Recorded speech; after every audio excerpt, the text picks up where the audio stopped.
તો કેમ છો મજામાં? તો આપણે મજામાં નથી. આજે આવ્યો છે આપણે ભાઈબંધની વાડીએ કાકડી ખાવા. જોવો કાકડી કેવી મસ્ત છે, મજાની. અને આ પ્યોર ઓર્ગેનિક નેચરલ કાકડી છે અને આમાં સારો એવો ઉતારો મળે છે. આપણો ભાઈબંધ એવું કહેતો હતો. આજે આપણે આંટો મારવા આવ્યા છે. ચાલો જોઈએ કેવી છે એની કાકડી. બસ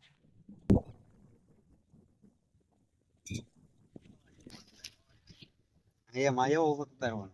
તો આપણે તોડી લીધી છે. બીજી આગળ મળે છે આપણે પછી કઈ મિત્રો આપણે આ ખાઈને પછી ઉત્પાદન મળે છે જરા કેવી જાણકારી લઈએ આપણે. અને મિત્રો ઉતારો સારો એવો આવે એ બહુ પદ્ધતિમાં થાય છે. પાણી ઓછું હોય તો થઈ જાય અને આમાં છાણિયું ખાતર ભરવામાં આવે છે એટલે ઉતારો એક નંબર આવે અને ભાવ એનો ઊંચો આવે છે માર્કેટમાં. તો તમે પણ વાવી દો. કાકડીની વેરાયટી કઈ છે? આર્ય દેશી.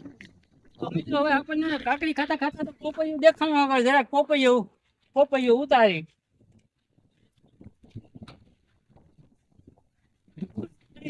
જરાક આપણે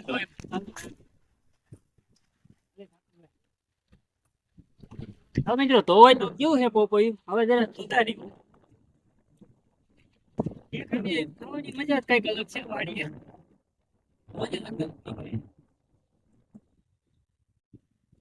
એક પોપૈયું સુધારવામાં એટલી બધી વાર લાગે તો બીજા સેમાનમાં અમે તો પોપૈયું તો સુધારી વાળ્યું હોય પણ અંદર થોડા કમઠા જ બી છે દેખો.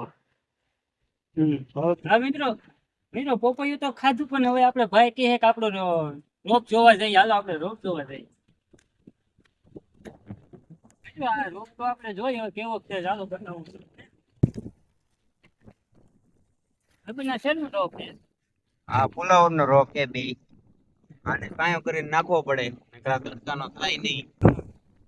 બી મૂંગું થોડુંક આવે પણ આમ થાય હારો ઉતારો હારો આવે. વજન એવો થાય પૂરતો. બે કિલોનું કોબીજ થાય એમ તમારું કહેવાનું. ફુલાવર વજન પૂરતો નીકળે. ફુલાવર કોબીજ સોરી ફુલાવર. જો મિત્રો જોયું ને આપણે ફુલાવર નો રોપ આ રીતનો ઉત્પાદન થાય અને આ એના મેન ઓપરેટર છે આપણે બસ લઈ